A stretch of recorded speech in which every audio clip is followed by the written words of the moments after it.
Hello everybody and welcome back to 10 Minute Reviews. I'm Jason. This fuzzy one walking by is Freya. We're bringing you today's video. Today I want to talk about an author I've talked about in the past, I believe, but a new book I came across. As always guys, please hit those like and subscribe buttons. We're just a small family channel. We just love to talk about books and bring you guys new books, new authors, new things to read. We think more people should read for fun and entertainment. So I want to talk about Misty Vixen and her book Raw, the first book. This is a series. I believe there's currently 4 books. But I just want to talk about the first one. I want to talk about the first book, Raw. As always, I'm going to talk about 4 things. I'm going to talk about the world, the character, the plot, the writing style. So the world, this world is, well, it's an island. We're in medieval times adjacent, kind of, or almost primeval times in a way. We're talking tribal civilizations and stone spears and you know, flint knives and bows and arrows, stuff like that.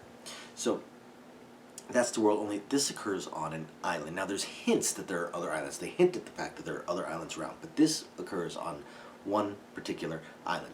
And it is also fantasy adjacent. There are elves and theoretically there's magic and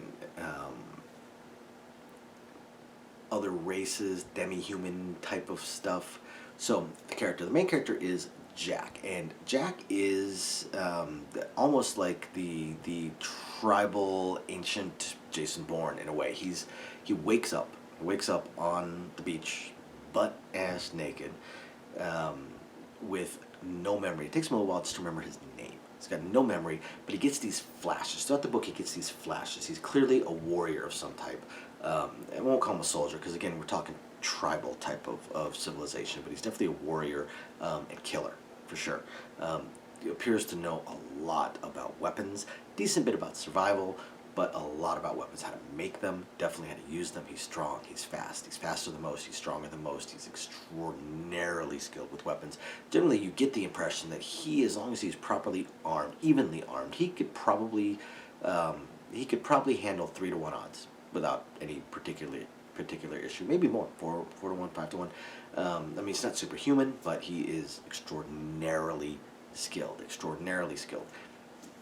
Now, you run into these other characters, first the elf woman, then the woman from one of the other tribes, because he comes across other tribes on this island that all seem to be warring with each other. Now, he's slowly working on getting weapons together while managing to avoid the monsters. I mean, he fights a spider the size of a Volkswagen. He fights a wasp the size of a bald eagle. So there's definitely monsters. And they hinted a lot of magic, healing magic especially. They hint that there's magic, but most of the characters he comes across don't have any magic, or they're very, very weak in the magic.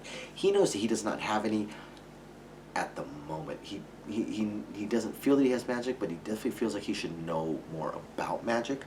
And he says, you know, he doesn't have any magic that he is aware of. Maybe he can learn magic, because he doesn't really understand it. They don't really explain magic up to this point yet. Is it a skill that anybody can learn? Is it innate in your blood? Are you born a wizard? Are you born a spell user? Are you born a healer? Don't know, because Jack is still trying to figure all this out. And mostly he's just trying to survive. He starts out just trying to find, survive the monsters that are attacking him, find clothes, find weapons, find food, water, shelter, all the usual survival stuff. So again, he's got some survival background here, but he ends up meeting these other outcasts from various tribes that theoretically should be at war with each other, but they are also outcasts, and he rescues them, and naturally they are female outcasts, because otherwise this wouldn't be a, wink, wink, nudge, nudge type of book. So of course they are female outcasts that he takes on. And that actually leads into, and I actually talked about the plot here, because this is, I won't call it a slice of life. It's more of a survival book. It's more Robinson Crusoe, more Swiss Family Robinson, in that again, trying to survive like castaway on a desert island. Well, it's not a desert, but on an island kind of thing, and trying to survive and build that up. But you also have these hints at these tribal battles, tribal wars going on, and that they're maybe other tribes in nearby islands, and that there's something that maybe brought him to this island. Obviously, something brought him to this island. That there might be a plan involved. Don't really know. But that's pretty much the plot. The first book, at least, the plot is just surviving, getting to know each other, and surviving.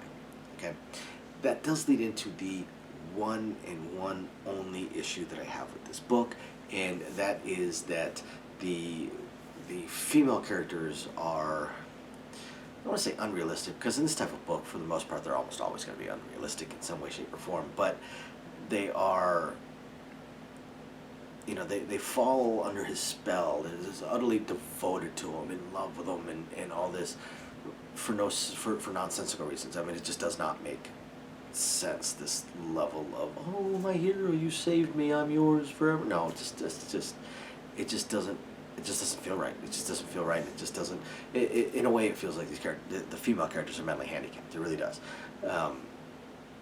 But they have their own unique sets of skills. They are survivors in their own way, and it's interesting. And I'm hoping that they get fleshed out a little bit more. Now let's get into the writing style. So the writing style for Misty Vixen, I'm pretty sure we've talked about her in the past, and I hope it's her. And the writing style it's not snarky like a lot of the books. There's not a lot of books that I like. There's not a lot of smart ass stuff and things along those lines. You get a little bit too much of the "I'm so in love, I'll do anything for you" kind of thing just right away, which again I just not a fan. It's not a fan because it rings so incredibly false that it just throws me out of the book. But outside of that, the writing style, it's interesting. It's engaging. When I ignore that stuff, which honestly, this is one of the ones where I skip right past all the brown chicken, brown cow moments. The rest of it, it's so interesting. The plot and the storyline, it's very gripping, very interesting. Want to know what happens next. So while there's some things I don't like about the characters, the writing style, again, it holds you.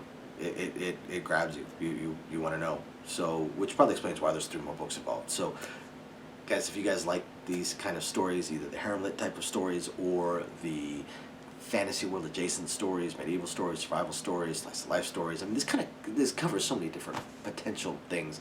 You guys should check it out. After you guys hit the like and subscribe buttons, go look up Misty Vixen and Raw. Misty Vixen has a ton of books out there, so she's a good author. Again, there's some things that I'm not a huge fan of, but I've read multiple books of hers. She's a good author, absolutely, and people obviously like her books. There's a whole bunch of them out there, so go look for Raw. Go find Raw, check it out, give it a quick read. It's not a hard read, so give it a quick read, and hopefully you guys enjoy it. And again, hit that like and subscribe button. Thank you, everybody, for watching. We will catch you guys next time. Bye now.